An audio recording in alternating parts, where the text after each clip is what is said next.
Buenos días. Vamos a pasar a la siguiente ponencia. Estoy contenta de moderar a José Manuel, porque aunque no es mi tema, como todos sabéis, no es mi tema de trabajo, pero es mi compañero en la dirección del Máster de Sanidad y Producción Porcina ya desde hace muchos años. Aunque sería innecesario explicar el currículum, pues casi lo voy a decir un poco también por respeto a él, ¿no? Un breve resumen, porque si no, aquí todo lo que tengo no me va a dar tiempo. Pero bueno, este murciano ya sabéis que se licenció y doctoró en la Complutense de Madrid y después hizo un posgrado en la Universidad de Cornell en Nueva York sobre inmunología y virología. A su vuelta a España se incorporó a l'INIA en el año 78 y bueno, pues ahí desarrolló su labor como investigador y también como director del Departamento de Biología Animal, siendo también director del Departamento de Sanidad y director fundador del Centro de Alta Seguridad Biológica en Sanidad Animal, el CISA. En el año 2002 ya pasó a la universidad como catedrático en Sanidad Animal en la Complutense. Y bueno, pues desde entonces ha seguido contribuyendo notablemente en el control y erradicación de varias enfermedades animales en los 4 continentes, entre ellas la que nos ocupa hoy, la peste porcina africana, pero también la peste equina, la peste porcina clásica. Y todo ello gracias al desarrollo de nuevos métodos y reactivos de diagnósticos rápidos y sensibles, nuevas estrategias y modelos epidemiológicos y el desarrollo de vacunas. Actualmente es catedrático emérito en Sanidad Animal. Es que hay 250 publicaciones, 47 capítulos de libro, 150 proyectos de investigación, premios, distinciones. Yo creo que ya no lo voy a decir todo, José Manuel, por favor. Y simplemente pues, destacar el proyecto europeo BAT-DIVA, cuyo tema es precisamente una vacuna contra la peste porcina africana y que supongo que es en el que del que nos vas a hablar principalmente hoy. Te paso ya la palabra. Gracias. Muchísimas gracias. A ver si me dejan hablar. Ahora. Muchísimas gracias, Victoria. La verdad es que es un placer verte. Y a todos vosotros, muchas gracias por venir. Yo sé que anoche nos acostamos muy tarde y la verdad es que tenéis derecho a una medalla, por lo menos. No sé si nos la daremos o no, pero habéis resistido y os lo agradezco mucho. Como comentaba Victoria, voy a haceros una visión de cómo está la enfermedad, muy rápida, y después cómo está la vacuna de africana. La verdad es que llevo toda la vida luchando contra esa vacuna y finalmente puedo adelantaros que la tenemos, que prácticamente ya nos quedan muy pocas pruebas y dentro de muy poco la tendremos en el mercado. Ha sido un avance científico tremendo y os contaré por qué hemos logrado, después de tantos años, encontrar la fórmula de luchar contra esta enfermedad con una vacuna. Pero para que veáis un poco el interés que en este momento puede tener la vacuna, os voy a contar cómo está la situación a nivel global de la peste porcina africana, que realmente está en uno de los peores momentos de mi vida. Yo desde el año 78, como comentabas, Victoria, empecé a trabajar en africana cuando volví a España y la verdad es que llevo un montón de años trabajando en ello y ha sido tremendamente complejo el conseguir lo que luego os contaré. Pero bueno, también es verdad que la hemos conseguido en un momento que también la enfermedad está peor que nunca y donde más necesitamos. Para adelantaros ya lo que vais a ver, ahora mismo está todo el mundo en una situación de lotería. Es decir, hay tanto virus circulando de africana que en cualquier momento podemos tenerla. Os lo digo porque es verdaderamente terrible la situación que está, como ahora podréis ver. Lo único que quería deciros es de nuevo agradeceros que con el madrugón que nos hemos pegado, pues que estéis conmigo y con Victoria esta mañana. Como sabéis, la enfermedad nació en Kenia, fue la primera vez que se describió aquí en Kenia por Montgomery en el 1921. Sorprende, como vais a poder ver, que desde el 1921 hasta ahora haya estado en tantos sitios y sobre todo que tanta dificultad siga presentando, porque no es una enfermedad nueva. La enfermedad salió 3 veces, ha salido solo 3 veces de África. Siempre las primeras 2 veces de las colonias portuguesas, salió en el 57 y después en el 60.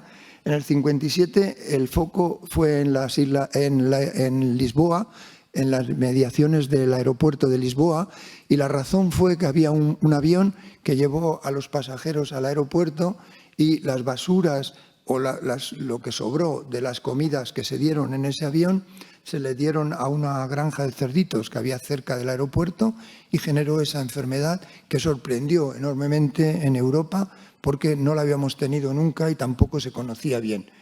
En el 1957 los portugueses estaban a punto de controlarla porque fue una cepa de baja virulencia, pero tuvimos la mala suerte de que en el 60 vuelve a entrar otro virus, esta vez muchísimo más virulento, se llama Lisboa 60, y ese virus arrasó en Europa en muchos países, desde Portugal, España, Francia, Italia, Malta, Bélgica, Holanda.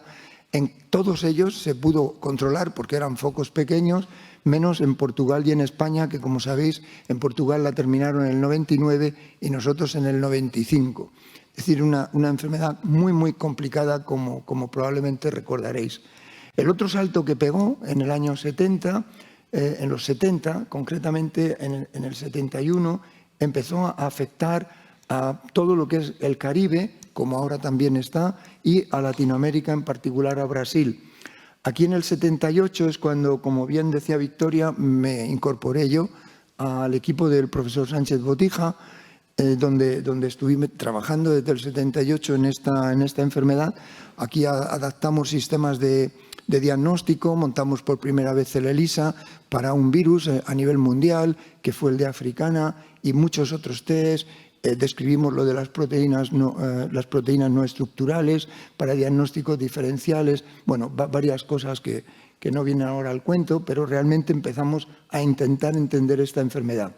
Sin embargo, ha salido otra vez más en el 2007 y esta salida sí que ha sido catastrófica, como ahora veréis. Es una salida mala, realmente otra vez ha salido de África, en este caso de la costa este, entró en el Cáucaso y a partir de ahí, como sabéis, está ahora actuando en los 5 continentes. Es la primera vez en la historia de la africana que está en 5 continentes, está afectando a más de 50 países y además tiene diferentes escenarios epidemiológicos, con lo cual los mecanismos de control y protección no son idénticos y tenemos que hacer variaciones grandes en varios países porque con el mismo mecanismo no somos capaces de controlarla.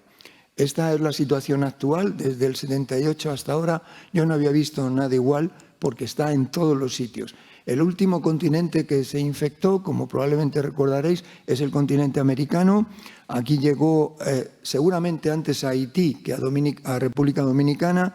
Llegó por una ayuda humanitaria de un país infectado. Sabéis que en los países que están en problemas, y Haití está en un problema enorme, tanto social como político, pues recibía aviones de ayuda humanitaria con comida, entre lo que había comida de cerdo, y vino del este, de Europa del Este, con una ayuda humanitaria, entró en Haití, no se detectó, no preocupó tampoco mucho y probablemente desde Haití es que pasó a la República Dominicana. La situación geográfica de esta isla, como sabéis, es bastante complicada. Me quedo sin luz ya. No hay luz aquí, el bicho este no me deja. Bueno, como sabéis, desde Haití pues estamos muy cerca de los Estados Unidos, a 1000 kilómetros y a 600 de América del Sur, con lo cual realmente la preocupación que hay ahora mismo en este momento sobre que pase al continente americano y que pase a Estados Unidos o a Latinoamérica es muy grande. Nuestros compañeros de Latinoamérica están tremendamente preocupados porque hay muchísimo trabajador de la República Dominicana que trabajan en la República Dominicana y también bajan mucho a Latinoamérica, igual que a Norteamérica. ¿De dónde llegó? Sabemos hoy día que llegó de Europa del Este con un avión de ayuda humanitaria y bueno, los riesgos que hay ahora mismo en el continente americano son muy elevados. ¿Por qué son muy elevados? Pues porque ha venido a caer el virus en un sitio complicado en este momento. Tenemos a Haití, no os puedo señalar, pero bueno, Haití, que como sabéis la situación social y política es tremendamente complicada. Prácticamente todos los cerdos están en traspatio, reciben ayuda humanitaria con frecuencia de países afectados y la situación es totalmente endémica. En la República Dominicana la situación no es mucho mejor. Se hizo una detección tardía de la enfermedad, se difundió rápidamente. Hay también bastante traspatio, no tanto como en Haití, pero hay mucho. utilizan en esos traspatios desperdicios alimenticios para alimentar el ganado, con lo cual hay rebrotes continuos. El muestreo de las granjas no es adecuado porque los ganaderos de allí se han negado a que los veterinarios oficiales entren en las granjas a tomar las muestras, y entonces la Administración ha aceptado que sean los ganaderos los que le den la muestra al veterinario oficial. Con lo cual, desde que ese sistema está, teóricamente los focos están bajando, lo cual ya os digo que no es cierto. Yo he estado hace muy poco allí y es todo lo contrario, sigue habiendo cada vez más enfermedad. Con lo cual, o cambian el muestreo o no sabrán ni lo que tienen. La frontera con Haití realmente no es una frontera porque es una situación totalmente permeable. La frontera no existe y, por otra parte, están caminando al endemismo total, cosa que también nos preocupa a todos mucho. No, sigue sin funcionar. Gracias. Entonces, como os contaba, el endemismo es prácticamente asegurado en esa isla, lo cual va a generar pues, otro punto de foco. El problema es que ahora no puedo cambiar, ¿no? Sí, que tienes ahí. Que no el cambio sí va. Muy bien. Pues a pesar de todo lo que os estoy contando, y como ya podréis ver a partir de ahora aún más, esta enfermedad todavía, a pesar de que se describió en el 71, a pesar de que estuvo mucho tiempo en Europa, los países como España, Portugal, Italia, la conocemos bien, pero otros países la han un poco, aparte de ser desconocida, la han subestimado. Es una enfermedad complicada a la hora de controlar y a pesar de que lleva 15 años circulando en este momento en el continente europeo, ahora ya está en 5 continentes y todavía, como os digo, no está bien controlado. En África, la enfermedad está fundamentalmente en la costa este y en el sur de África. La zona oeste sería, la zona este sería muy fácil la oeste sería muy fácil de controlar. Sin embargo, pues nadie en África ha decidido atacar esta enfermedad. El problema principal es porque en la zona este y sur, lo que tenemos en la este y sur es donde está verdaderamente el problema. Tenemos un ciclo selvático que seguramente recordaréis, que es la combinación entre el bush pigs, que lo tenéis aquí arriba, el bush pig y el facochero que está arriba, luego las garrapatas. Y fijaros qué pasa con este virus, que tampoco hemos podido entender lo que pasa, y es que tanto en el facochero como en el bush pigs, este virus replica. En el virus de Africana replica en ellos, pero sin embargo nunca sube más de 10 elevado a 2. Es decir, es como si tuviera una tolerancia al virus que le permite, de alguna forma, desde un punto de vista inmunológico, evitar la replicación masiva, pero con un 10-2 tenemos suficiente virus para que las garrapatas, que allí son la Ornithodorus mubata, aquí en Europa y en España tenemos la Erraticus, como sabéis, con un 10-2 es capaz de subir a un 10-7 o un 10-8 y entonces volver a infectar tanto a doméstico como a silvestre. Con lo cual se genera un ciclo selvático muy, muy importante que permite que el virus esté prácticamente en todas las zonas donde hay vida silvestre y doméstica. Nosotros en el programa de vacunación, que ahora os contaré, hemos hecho un plan especial para vacunar facocheros y bush pigs, que esperamos que pueda ser la única esperanza que tenemos para que la enfermedad no siga progresando y no podamos controlarla en el continente africano. ¿Funciona ya o no? ¿No?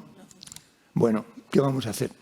La situación europea, aunque todos esperábamos que podría haber sido mucho mejor y más rápida, desgraciadamente no lo es. Tenemos dos escenarios, eso sí, muy diferentes, dos escenarios epidemiológicos muy diferentes, que son el este y el oeste. En el este tenemos infección tanto en doméstico como en jabalí, enorme cantidad de infección, debido fundamentalmente a dos cosas. Una, a la baja bioseguridad de algunos países de la Europa del Este, en las que también tenemos parte de los europeos, como puede ser cierta parte de Polonia y sobre todo Rumanía, donde tenemos bajas bioseguridad y entonces la correlación entre la infección entre selvático y doméstico es muy elevada allí. Realmente la situación allí está totalmente fuera de control. Y luego tenemos el escenario del oeste, el escenario de la Unión Europea, donde curiosamente países que teóricamente tienen un buen nivel sanitario deberían de haber controlado, pero les ha costado muchísimo y todavía seguimos teniendo infección en la parte oeste, ¿no? De hecho, uno de los principales problemas que tenemos es la enorme cantidad de enfermedad en el jabalí. Daros cuenta que el jabalí en la Europa nuestra, en la Europa del oeste, es como un traspatio. Es decir, tenemos menos granjas de traspatio en producción de cerdo doméstico, pero sin embargo tenemos muchísimo jabalí que realmente es un traspatio, porque es un animal que come las basuras que encuentra tanto en ciudades como en zonas de descanso, en zonas de recreo, y donde la basura está contaminada, como ahora os enseñaré, y os enseñaré por qué hay tanta contaminación. El último caso que tuvimos en Roma, que no sé si lo seguisteis, en la ciudad de Roma un jabalí se infectó y murió de africana, siendo el único jabalí que había en la ciudad. Es decir, que la infección fue claramente por alimento en alguna papelera o en algún sitio de basuras, ¿no? Aquí en la Unión Europea, el porcentaje de jabalíes, de focos de jabalí frente al de doméstico, como veis, es el inverso de la zona este. Aquí tenemos muchos más problemas en jabalí que en doméstico.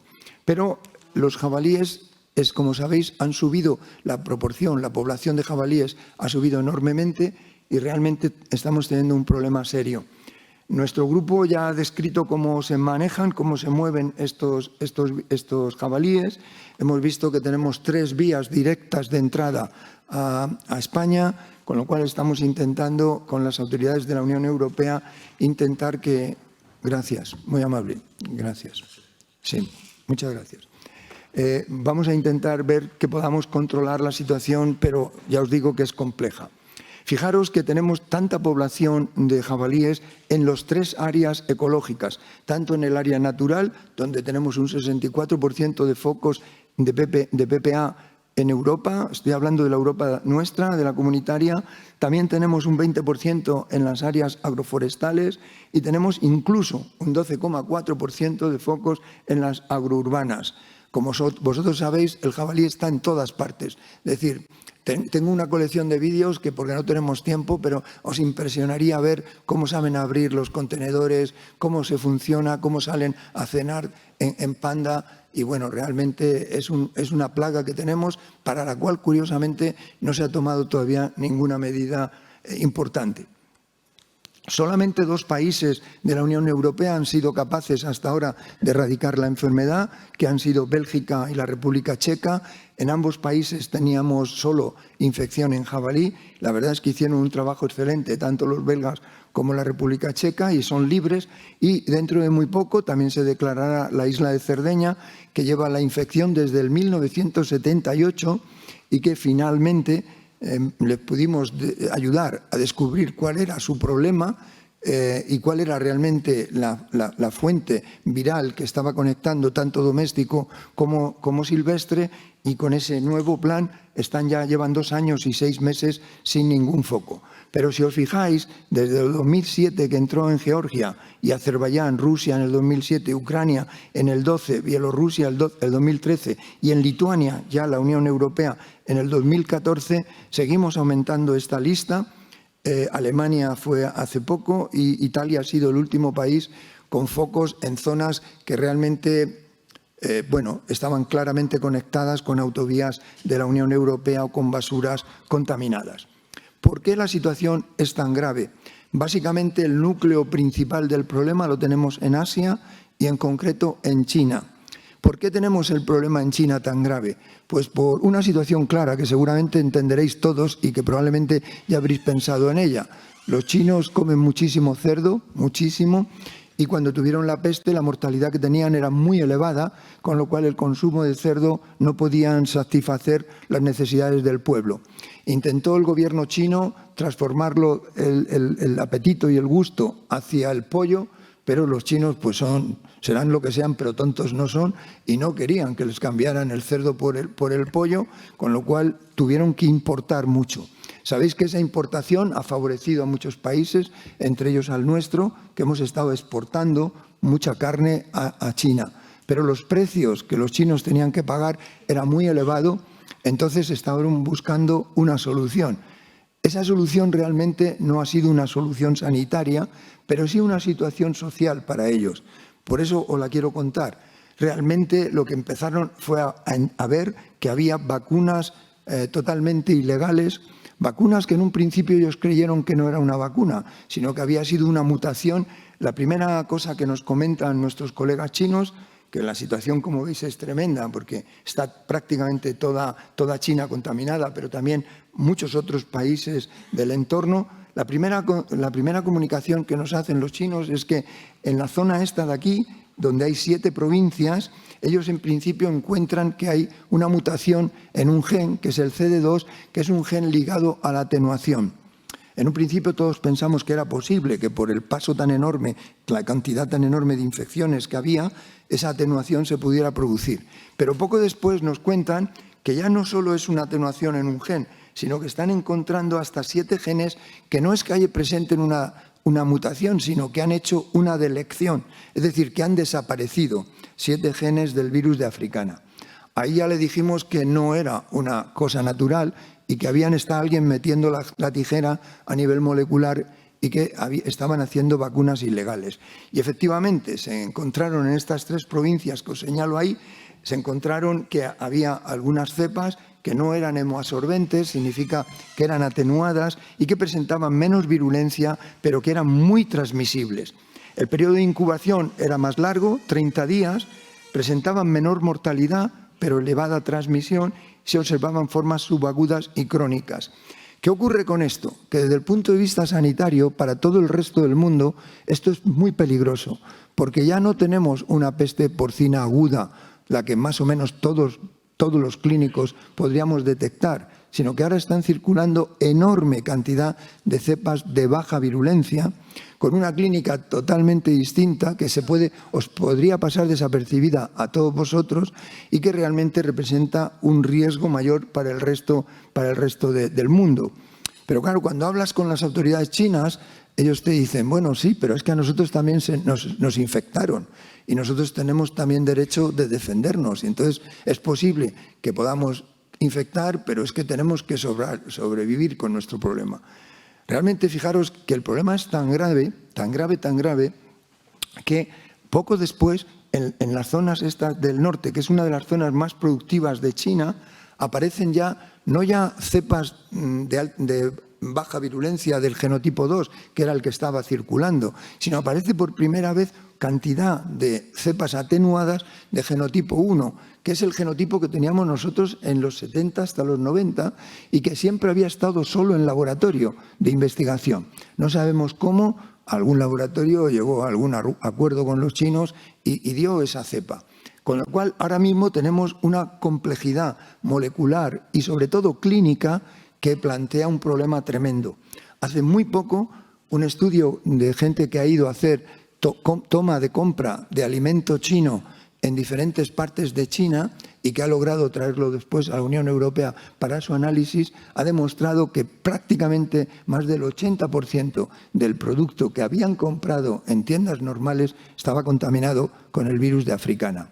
Por eso os digo que la fuente fundamental ahora mismo que puede llegarnos, y nos puede llegar, como ahora veréis, por muchos mecanismos, viene de China y que hay no solo cepas de alta virulencia, sino cepas de baja virulencia. Con lo cual tenéis que prestar atención desde el punto de vista clínico porque podéis encontraros una de esas y que no la detectéis. Sabéis que básicamente las atenuadas lo que van a presentar básicamente es inflamación de las articulaciones, sobre todo de las articulaciones traseras. Van a encontrar un animalito que, bueno, se maneja un poco cojeando por la inflamación, pero que a lo mejor no le dais importancia y habría que aseguraros de que no sea africana. Estas vacunas que ellos han estado utilizando, además de ser totalmente clandestinas, es que utilizaron el nombre de un laboratorio de gran prestigio, que es Harbin Veterinary Research, que es un laboratorio tremendamente serio en China y que trabaja muy bien. Y además decían que también habían traído importadas de contrabando de España y Vietnam. ¿Por qué utilizaron esos dos países, España y Vietnam? Porque saben que son los países en los que la vacuna está más adelantada, porque hay muchas publicaciones ya que así lo indican, y entonces lo usaron también como propaganda.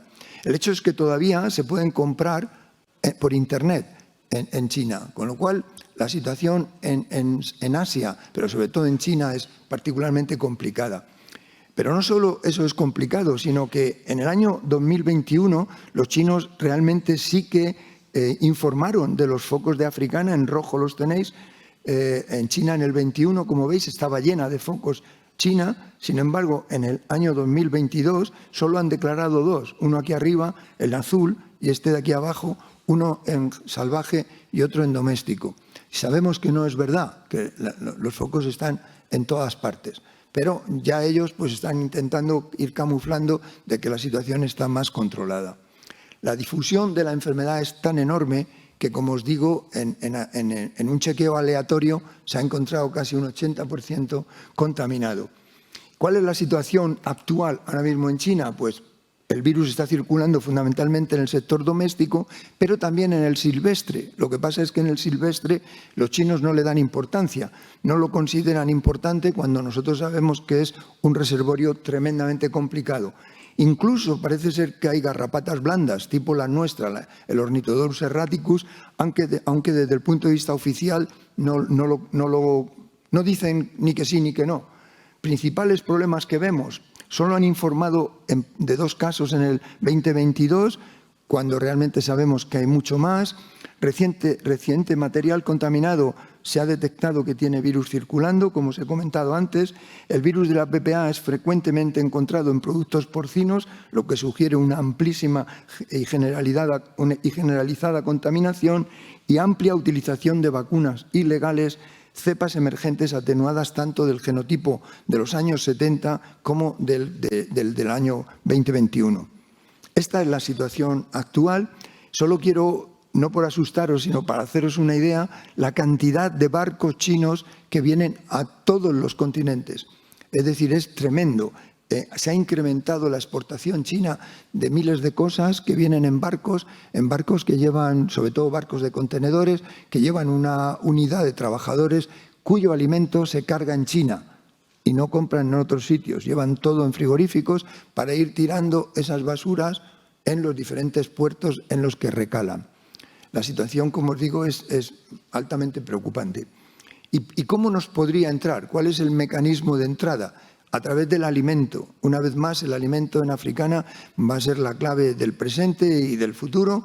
Ese alimento puede entrarnos de 2 maneras, o bien por turistas o bien por basuras que se dejan en los puertos, sobre todo en aeropuertos, solo en los chiquititos y privados, no en los grandes, pero en los puertos no hay control, absolutamente no hay. Entonces, ¿cómo puede llegar? Pues bueno, esa basura puede llegar a ser alimento de traspatios en doméstico o del traspatio continuo, que son los jabalíes, a los cuales pues en una zona de papeleras de picnic, en puertos, en turistas, en fin.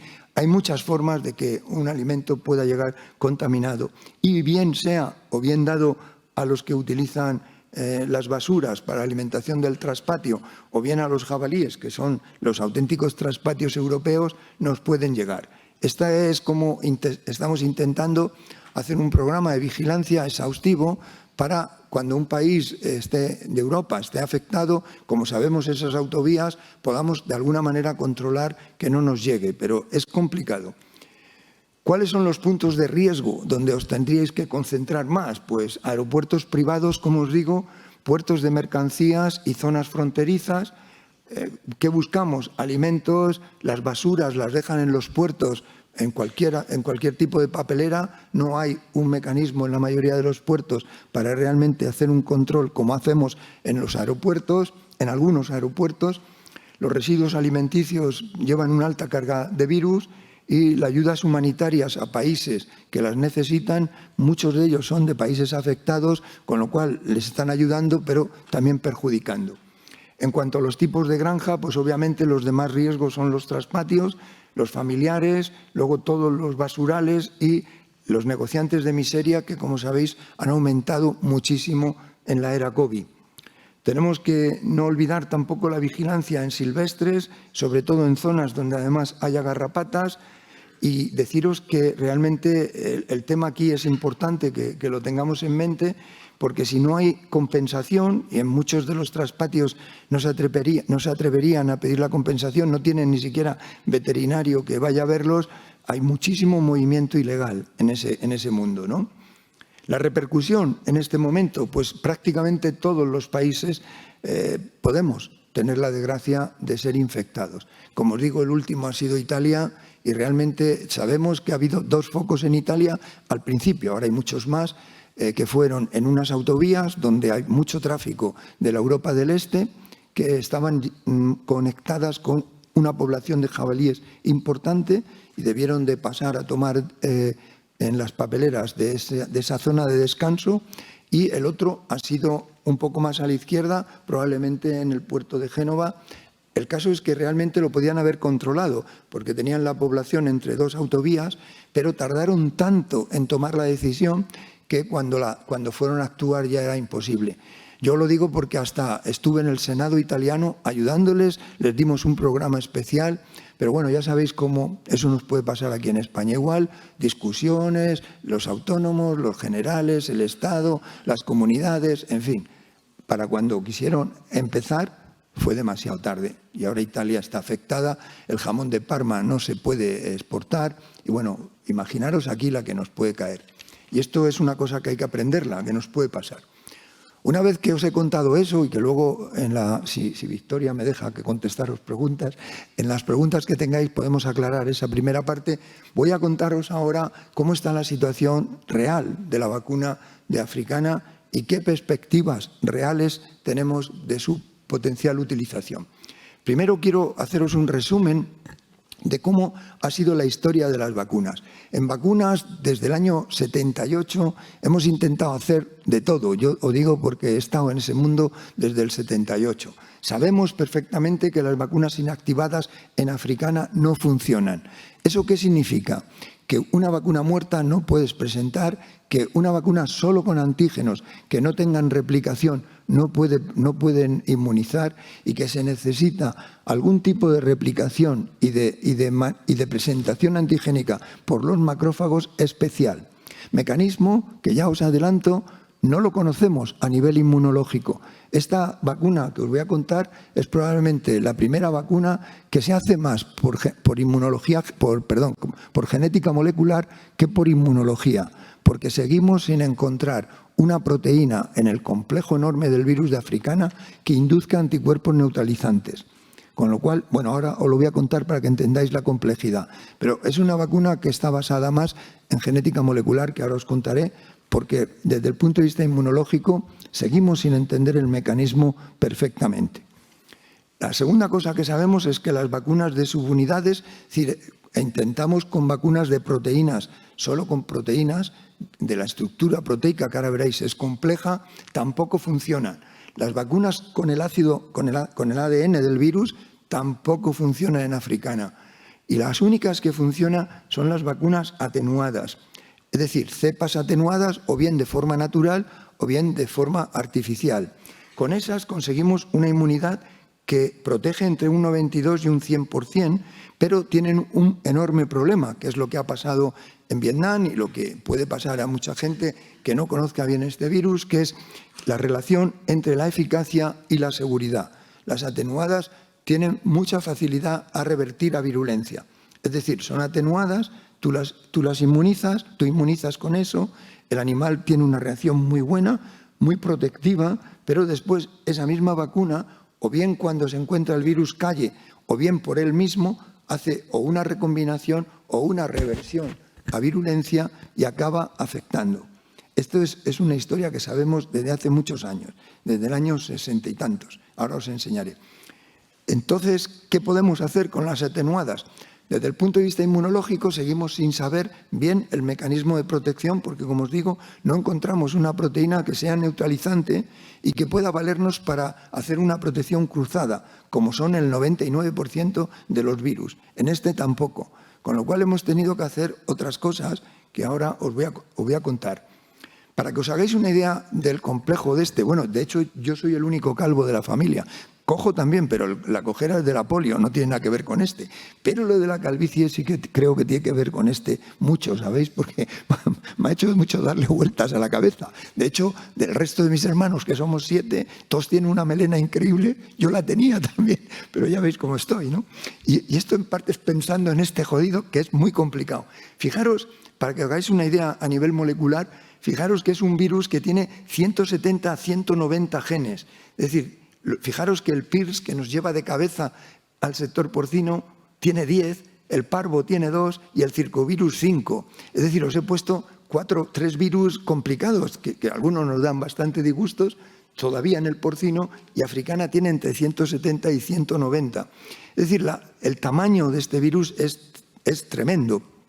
Pero es que además de eso, aparte de esa enorme complejidad de 170 a 190 pares de kilobases, pues es un virus cuya estructura, además de compleja, todavía no conocemos bien. Es decir, de este genoma que os pongo aquí, hay todavía muchos trozos de ese genoma que no sabemos qué función tienen. Es decir, que las proteínas de ese genoma no entendemos todavía cómo funcionan adecuadamente. También es muy resistente en el medio ambiente, es decir, donde hay virus de africana va a estar por mucho tiempo, con lo cual una gota de sangre infectada va a estar en la explotación, se va a ir en los zapatos y va a montar un número tremendo. Por eso tenemos mucho miedo ahora de que se haga chequeo con sangría, es decir, que se tome sangre, porque al final acaba gotas de sangre en los zapatos y estamos prefiriendo, que ya os lo digo, que utilicemos unas esponjas que hemos diseñado, que son para tomar muestras ambientales y también del propio animal, que te dan la misma sensibilidad que la sangre, pero no tienes que sangrar, porque nos preocupa mucho que por la sangre tengamos más infección en otras granjas. Luego, además de la enorme resistencia en el medio ambiente, es que tiene una enorme variabilidad genética, es decir, muta constantemente. Hay muchísimas, digamos, aislados diferentes. Esos aislados diferentes, para estudiar su protección cruzada, como sabéis, en la mayoría de los virus lo que hacemos es con anticuerpos neutralizantes. Podemos tipar el virus y podemos saber a qué otras variantes también protege. En el caso de africana no tenemos la neutralización, con lo cual la protección cruzada la tenemos que hacer in vivo, con lo cual os podéis imaginar la cantidad tan enorme de experimentación in vivo tenemos que hacer para saber que una cepa vacunal proteja a cuántos variantes. ¿Me seguís, verdad? Es un poco complicado este jodido. Y luego, pues la vacuna comercial está cerca, más que nunca, ya os enseñaré, pero realmente nos ha costado mucho, ¿no? Los estudios de protección cruzada son complicados, los tenemos que hacer en vivo. Y luego existen muchas variantes, pero esas variantes también os las quiero contar. Las variantes de africana, que las llamamos genotipos, fijaros que no le llamamos serotipos. ¿Por qué no le llamamos serotipos? Porque al no haber neutralización no podemos contar con los serotipos de africana, sino de los genotipos. Es decir, las variaciones genómicas, no las variaciones inmunológicas. Y eso significa que realmente lo que podemos decir es que están variando los genes de ese virus. Pero ¿en qué lo miramos? En una proteína, que es la VP72, que es una proteína que no está relacionada ni con la respuesta inmune ni con la protección. Es una proteína del virus que tiene gran variabilidad, nos ha permitido hacer los genotipos, pero esos genotipos no significan nada.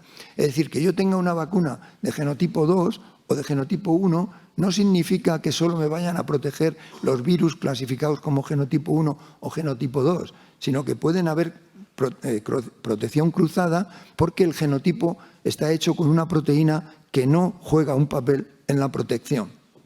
No sé si me habéis cogido ese punto, es importante. Esta es la situación que tenemos y, como sabéis, pues ha habido la primera vacuna, se utilizó en Portugal y en España. En España la hizo mi maestro, mi mentor y mi director de tesis, que era el profesor Sánchez Botija.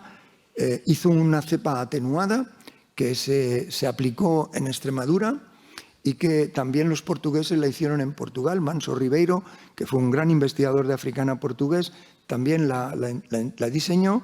Encontraban una alta protección de un 80%, pero dejaban animales portadores y con formas crónicas. Es decir, la PPA atenuada nació en Portugal y en España y nos demostró que era animales que no parecían que estuvieran enfermos, pero eran portadores.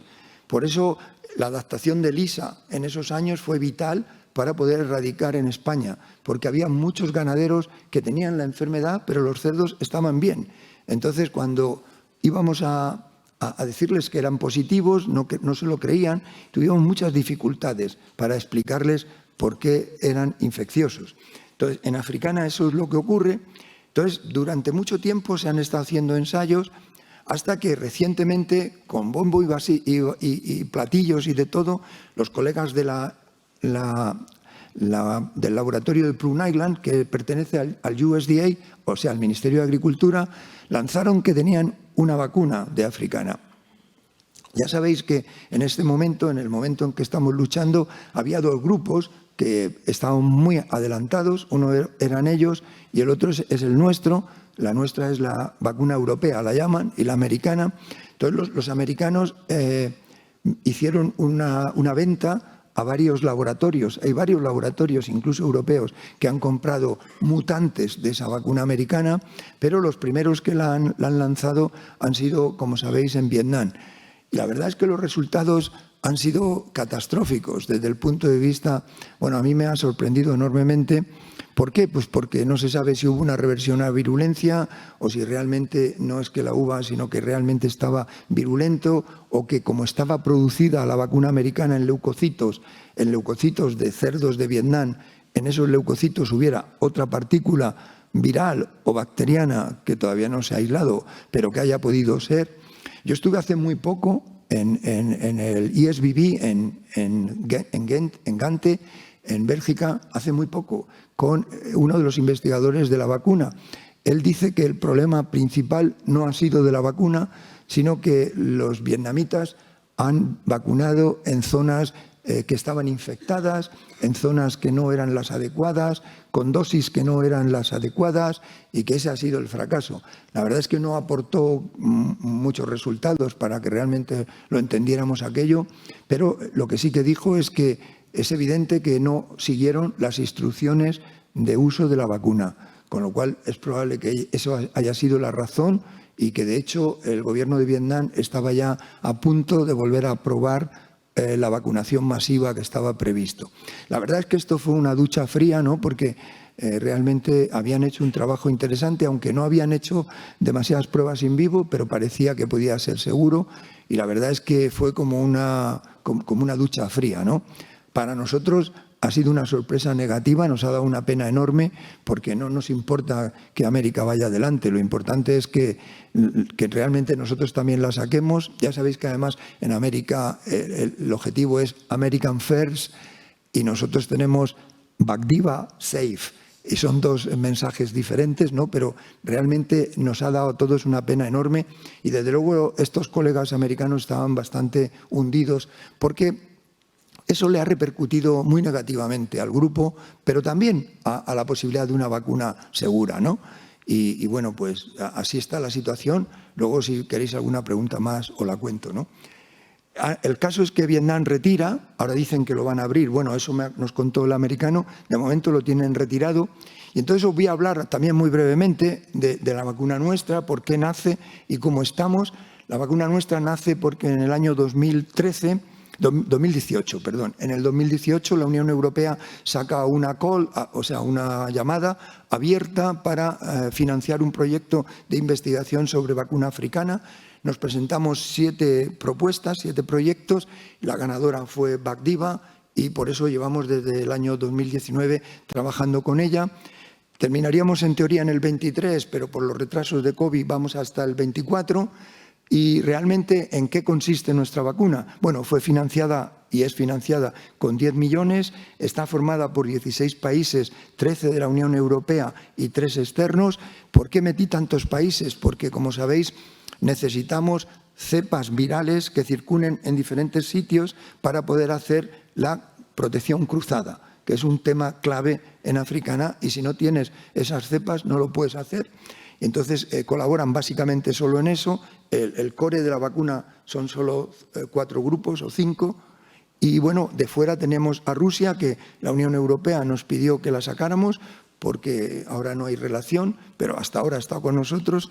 para probar las cepas rusas, fundamentalmente, China y Kenia, y que tengo el honor de coordinar. Bueno, estos son los países, como veis, son laboratorios muy importantes de Europa con gran experiencia en africana, pero también tenemos de fuera, como os decía, tenemos a Haití, o sea, tenemos, perdón, a Kenia, donde vamos a hacer el estudio del facochero, y tenemos también a estos otros 2 países, menos Rusia, que no lo han sacado, ¿no? Tenemos a China también. Este fue el día del consorcio, cuando iniciamos el grupo de trabajo, y bueno, aquí están representados todos los laboratorios y grupos que nos colaboran. También colaboran Procapor, colaboran productores porcinos europeos para darnos consejos sobre varias cosas, etcétera, ¿no? ¿Cuáles eran y cuáles son los objetivos? Crear una vacuna segura. Fijaros cómo empezamos, porque todos nosotros tenemos experiencia en los problemas de falta de seguridad. Diva, porque es fundamental, ese es otro fallo que tenía la americana, que no era diva, y con lo cual ha sido muy difícil hacer el seguimiento. Efectiva para cerdo doméstico y jabalí, para las dos, que esté preparada para que la industria la produzca. La industria nuestra es MSD, que es la que va a producirlo, y a la que le pasaremos el bote desde los laboratorios a MSD para su amplificación. Pero técnicos de MSD están desde el primer día con nosotros trabajando en este proyecto. Luego, además, estamos trabajando con aislados naturales que están atenuados. Es decir, la vacuna americana parte de aislados de virulencia alta y nosotros partimos de atenuadas naturales que sabemos que protegen por sí mismas a los animales. Y eso es muy importante porque los genes con los que estamos trabajando sabemos que son protectivos. Luego ya hemos desarrollado también la diva, tenemos ya 12 mutantes, es decir, tenemos 12 potenciales vacunas, aunque actualmente hemos seleccionado ya 2, y estamos terminando los últimos ensayos de otras por si alguna de ellas todavía pudiera ser mejor. Y luego hemos desarrollado una estrategia epidemiológica para vacunar, sobre todo de jabalíes, que es muy complicado. Los trabajos de jabalí los hacemos en la Complutense, los de domésticos se están estudiando en Perugia y en el CISA, aquí en España también. Y la protección que tenemos en este momento es del 100% en doméstico, 100% en jabalí. En jabalí hacemos una inmunización oral, hemos desarrollado unos cebos donde ponemos la vacuna y los jabalíes se la toman encantados. Y la protección que tenemos en jabalí es altísima, un 100% sin ningún efecto secundario. Tenemos el DIVA test ya marchando y los 12 mutantes en marcha. De esos 12 mutantes, como os digo, ya 2 nos han demostrado una eficacia extraordinaria y seguimos comparando porque puede ser alguno que todavía sea más fácil para el DIVA o que tenga una protección un pelín más segura o más larga, y por eso seguimos haciendo ensayos de ese tipo, aunque ya la tenemos 2 que funcionan divinamente. Como os digo, tanto para doméstico como para jabalí. El DIVA que tenemos estará basado en esto. En la vacuna hemos quitado unos genes que no os puedo contar porque está bajo patente, perdón. Por eso tenemos aquí unos genes que sí hemos dejado del virus y hemos metido un marcador nuestro. Mientras que en el virus pues siguen los genes virales, con lo cual los animales infectados estarán dando positivo en virus porque tienen todos los genes, el A y el B, hay más, como sabéis, pero nosotros lo hemos centrado en el A y en el B. Luego los animales vacunados estarán respondiendo a nuestro marcador y también al virus que hemos dejado, y los negativos no darán nada, ¿no? Esto ya hemos hecho muchas pruebas, tanto en jabalí como en cerdo, y funciona muy bien. Los ensayos de jabalí os enseño los animalarios nuestros, donde estamos llevándolo a cabo. Llevamos un montón de tiempo haciendo ensayos y ensayos y ensayos, y ahora hemos contratado en Asia ensayos. Estamos a punto de firmar el acuerdo porque en Europa no nos dejan probar la vacuna y mucho menos con challenge. Entonces lo vamos a hacer en Asia, en unos países afectados de Asia, donde vamos a hacer gran cantidad de animales, tanto doméstico como silvestre, en los que estén preñados, que estén infectados con otras enfermedades, para ver que no haya problema aunque el animal tenga otra enfermedad, etcétera, ¿no? Esto es como hemos estudiado que el jabalí vacunado o el cerdo vacunado no pasa la vacuna a otra especie. Esto era un requisito que nos pedía Europa. No querían que si un jabalí vacunado saltaba a una granja, que pudiera transmitirle la vacuna al doméstico. Porque como sabéis, en Europa no quisiéramos tener que vacunar en doméstico, aunque sí en jabalí, para que no nos cerraran el estatus de libre con vacunación. La situación, como os decía, la vacuna es oral, en el caso de jabalí. En el doméstico es inyectable, pero intradérmica. Hemos encontrado que por la vía intradérmica el virus de africana tiene una respuesta inmunitaria mucho mejor. Y los estudios en gran escala, como os digo, los vamos a hacer en Asia y en África los de Facochero y Buspix. Y lo haremos aquí en el ILRI, que es un instituto de Kenia muy bueno, en Nairobi. Y bueno, la producción de la vacuna la hará MSD, como os digo, no la producimos en leucocitos, sino en líneas estables, donde no podamos encontrar ninguna sorpresa de cerdos. Nosotros ya hemos identificado varias líneas que nos crecen muy bien nuestra vacuna. No sabemos todavía si la produciremos en un BSL2 o en un BSL3. Si la hacemos en BSL2, la producción será en Holanda. Si la hacemos en BSL3, será en Alemania, pero dentro del grupo MSD, y ya estamos haciendo terminar los últimos estudios para decidirlo, y la vamos a hacer ready to use, es decir, lista para uso. Y nada más, deciros que os agradezco de nuevo que hayáis venido esta mañana. Quisiera agradecer a la Unión Europea por la confianza que tuvo en nosotros y, por supuesto, a la Universidad Complutense, a todos los partners de Bacdiva que han intervenido porque realmente han hecho un trabajo excelente, están haciendo un trabajo excelente, a vosotros por invitarme a estar aquí hoy con vosotros y, sobre todo, a los que habéis venido por aguantarme un rato. Muchísimas gracias, amigos. Muchas gracias. Gracias. Gracias.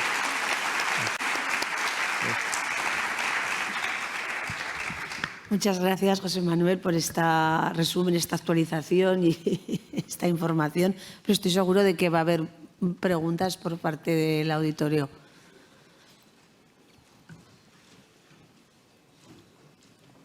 Los he dormido, Victoria. No, que están pensando, a ver.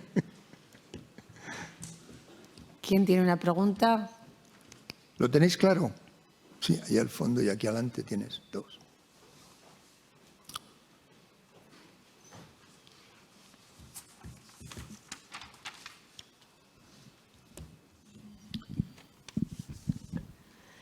Bueno, en primer lugar, enhorabuena, como siempre, muy clarificador. Y una duda que a lo mejor es una, no sé, pero en caso de que tuviéramos la suerte de que tuviéramos la vacuna antes de que nos llegara la peste a España, ojalá, todos lo deseamos, ¿sería recomendable vacunar antes de que nos entre la peste a las poblaciones de jabalíes o la intención es que esperemos a que llegue y luego se haga la vacuna? Es muy de perogrullo, pero me parece... Es una pregunta muy interesante, es muy interesante.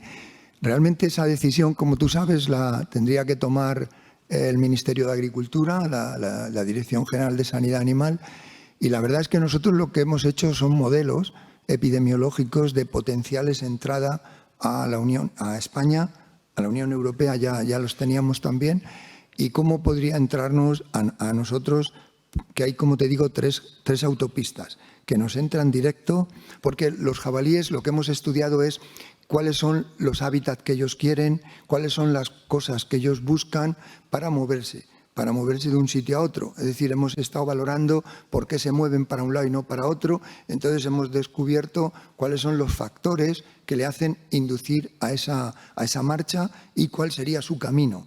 Gracias a esos parámetros y a hacer muchos datos epidemiológicos, hemos encontrado las vías de entrada en nuestro país en caso de que hubiera una infección europea y nos vinieran ya jabalíes infectados, porque la que no podemos prever es la que entre por alimento ya a España hasta que no nos salte en algún sitio, ¿no?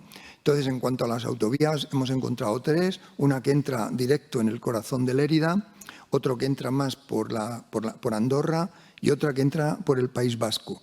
Entonces, esto lo hemos comunicado para que se hagan vigilancia de posibles entradas en Francia, para que nosotros estemos al tanto de que pudieran venirnos por ahí. En cuanto a que nos entre en España vía alimento, la detección va a ser más complicada, porque si entra por basuras y pasa a jabalí, pues vamos a tener que esperar a que sea detectado algún jabalí muerto. Se está haciendo mucho hincapié en la búsqueda de cadáveres, que avisen cuando hay un jabalí o una carcasa, todo eso, ¿no? Pero ahí podemos tener problemas y también podemos tenerlo en que entre en una granja pequeña, que no detecten bien que es africana, ¿no? Ese es el miedo que tenemos. La detección temprana es la clave del problema. Si la detección es rápida, no tendríamos que hacer nada más que buenas medidas de sacrificio, que en el país nuestro, gracias a Dios, la peste se conoce bastante bien, los servicios tanto de las comunidades autónomas como del Servicio Central sabe cómo controlar eso, pero el problema sería que la detección fuera tardía. Si todo va bien y la detección es temprana y los focos se controlan, no habría vacunación de ningún tipo. Pero lo que tú me preguntas es en concreto por la vida silvestre. Si la infección entra en vida silvestre, el estatus de doméstico probablemente no se alterara si hay una vacunación en barrera, porque sabes que la vacunación se puede hacer masiva o simplemente en zonas concretas que sirva de amortiguación. Entonces tenemos diseñado todo ese sistema. La verdad es que el miedo que a mí me da, si te soy sincero, es que la detección no sea temprana o que no sea lo más temprano posible, cuando se detecte que luego tengamos dificultades como Italia en decidir qué hacer. Eso es lo que más miedo me da, ¿no? Yo he podido ver de cerca lo de Italia y me ha sorprendido enormemente con el Senado a favor de la situación, porque ya os digo que estuve con ellos, que al final, cuando van a tomar las medidas, ya la enfermedad estaba repartida, ¿sabes? Entonces, el tiempo es aquí crítico y es fundamental que todos actuemos a la vez y haciendo fuerza para que actuemos de verdad. Porque si actuamos podemos frenarla incluso con un foco, sin mayor problema. Pero si es tarde, la situación es muy complicada, muy, muy complicada. Sí. Buenas. Primero de todo, me uno a la felicitación. Gran presentación, muchas gracias. Enhorabuena al grupo porque nos da esperanza en este escenario tan negativo que era la posible entrada de peste porcina africana. Mi pregunta, continuando a la de la compañera, era, veo que el concepto está ya muy planificado, era sobre la distribución en los cebos. En otra erradicación de zoonosis como la rabia, fue clave poder distribuir efectivamente los cebos con aviones para vacunar fauna silvestre. ¿Cómo se tiene planificado hacer la distribución de cebos? Oye, es una pregunta muy interesante. Muchas gracias también. Hemos ensayado diferentes sistemas. Es un poco, fíjate, que está también relacionado con la de la compañera, que es también muy interesante, y es ¿cómo vacunaríamos? ¿Cómo vacunaríamos? Entonces, lo importante es detectar la zona y detectar los radios secundarios de esa zona.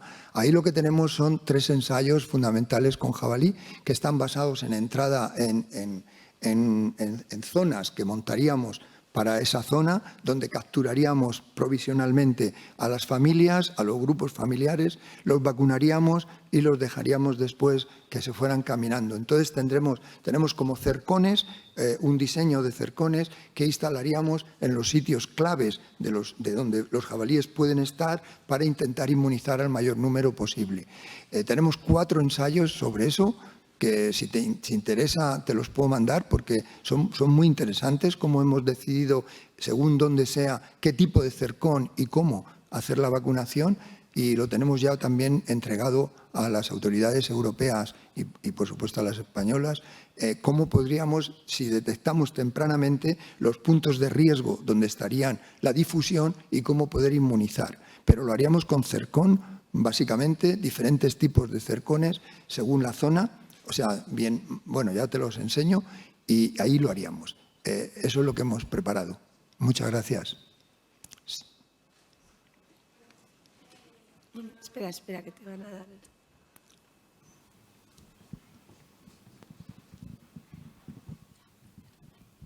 Hola, buenos días, enhorabuena por la charla. Y nada, comentarle, era un poco relacionado a lo que ha comentado el compañero, porque en el caso de que más adelante se distribuya en campo, no tanto en cercones, que sí puede seleccionar más a los animales, esta vacuna que se la tome otro tipo de fauna silvestre, porque al ser distribuida en campo, tipo un ciervo, cualquier animal, ¿eso se estudiaría o hay algún riesgo o algo? Gracias. Muchas gracias por esa pregunta. También una pregunta muy interesante. Nosotros tenemos la obligación de hacer un ensayo. Te voy a contar cómo está esto. Para pasar la prueba final de que nos dejen vacunar, como tú dices, necesitamos probar 2 cosas. Una, que ya la tenemos probada, que la vacuna solo replica en suinos, no replica en ninguna otra especie. Y dentro de ello tenemos que demostrar que la más sensible no le genera efectos secundarios. Es decir, la mayoría de los ensayos los tenemos que centrar en porcino, que es más sensible que jabalí. De hecho, la vacuna de jabalí le tenemos que subir la dosis con respecto a doméstico para conseguir buena inmunidad. Entonces, lo que nos piden es demostrar que nuestra vacuna, dada a diferentes especies animales que haya en cualquier entorno de los que vamos a ponerlo, no les produce nada por la vía de infección, de vacunación del jabalí, que sería la vía oral. Y eso lo hemos hecho ya en varias especies. Y la otra cosa que nos piden es que hagamos todas las pruebas de sensibilidad, es decir, de que esté con enfermedades, de que esté preñadas o no, etcétera, en la especie más sensible. Ahí, fíjate, que no nos dicen que lo hagamos en jabalí. Jabalí hemos hecho pruebas nosotros por nuestra cuenta, pero la que nos piden es en la más sensible. Eso es lo que pide la EMA, y entonces lo estamos haciendo en doméstico todo, porque es la que nos pide como más sensible. Y es verdad, si en doméstico no pasa, en jabalí mucho menos. Y así es como vamos a estar tranquilos. Muchas gracias por la pregunta. Gracias. José Manuel, felicidades. Gracias, Como Enrique. siempre, un crack. Oye, una pregunta. Has explicado cómo se controlaría una posible entrada de jabalí infectado a nivel de Pirineos. Pero claro, mirando el mapa de Europa desde lejos, es la parte fácil, ¿no? O sea, eso lo podemos mover a la derecha. Es decir, si vamos hacia el este, se está planificando cómo hacerlo eso a nivel de frontera Bielorrusia-Polonia o... que para mí es mucho más complejo. Ya, es bastante más complejo, Enrique, pero el problema es que en algunos países yo creo que ya, ¿cómo decirte yo? Se han dado por vencidos, ¿sabes? Se han dado por vencidos. En Europa del Este ahora es muy frecuente lo del sentirse psicológicamente ya vencido, lo mismo que incluso en algunas zonas de la Unión Europea ya los países dicen es que esto es imposible, no podemos, fíjate qué saltos nos pega la enfermedad. Claro, los saltos son porque es un foco que se transmite alimentariamente, es decir, alguien ha llevado un bocata contaminado, si no, no hay posibilidad, ¿no? Entonces hay como una especie de pesimismo de que realmente se puede hacer algo preventivo. Yo concretamente en nuestro país creo que sí porque cuando estoy con vosotros, con los que estáis en la lucha diaria en el porcino y con las autoridades de las comunidades más de riesgo, pues yo veo que sí, que tanto desde el punto de vista administrativo como desde el punto de vista veterinario hay gente que está deseando de que pongamos un buen sistema. Y yo espero que aquí en España sí que lo podamos implementar. Por ejemplo, en la zona del Pirineo, toda la zona norte de Cataluña, eso he estado con colegas nuestros, con incluso gente forestal, y están bastante sensibles a que les demos las pautas que tenemos ya, los conocimientos que tenemos, que son bastantes, porque sabemos las rutas, sabemos por qué lo van a hacer, cuándo van a saltar, etcétera, ¿no?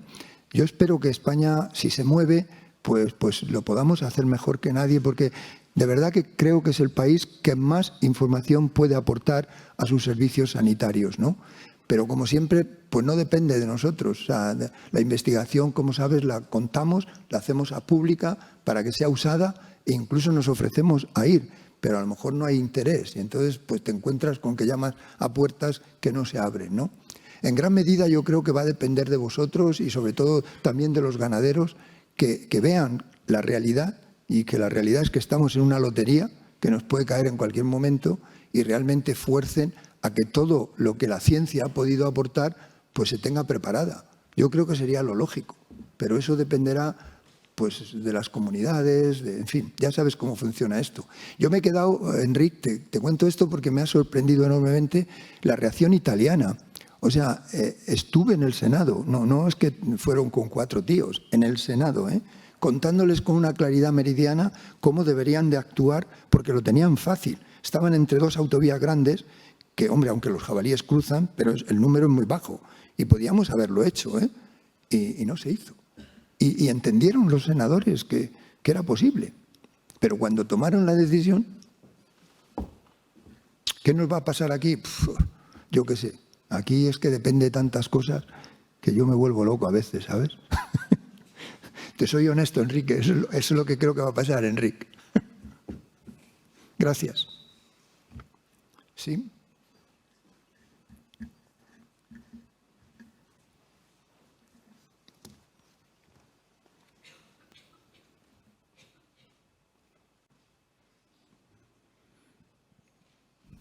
José Manuel, en primer lugar, enhorabuena como siempre por tu comunicación.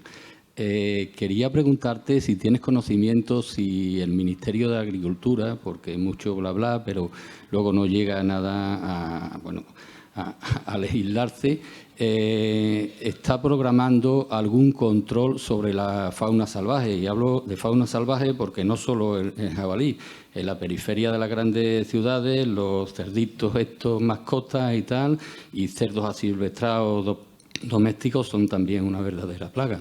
Sobre todo en sitios donde se evacuan muchos residuos próximos a empresas de gestoras y tal.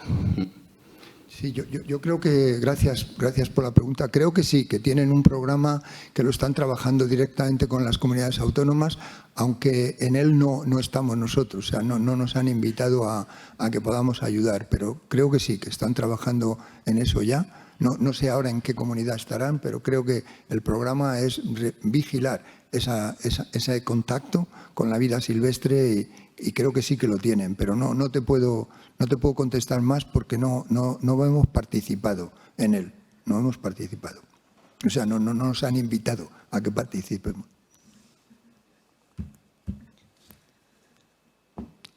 ¿Tenéis más preguntas? Pero solo quisiera que me dijerais con la mano alzada si os habéis percatado del riesgo real que tenemos de la entrada en africana. Yo creo que ese mensaje os agradecería que me lo contarais. Joder, gracias. Ahora sí que me voy tranquilo. Muchas gracias, chicos. Muchas gracias, José Manuel.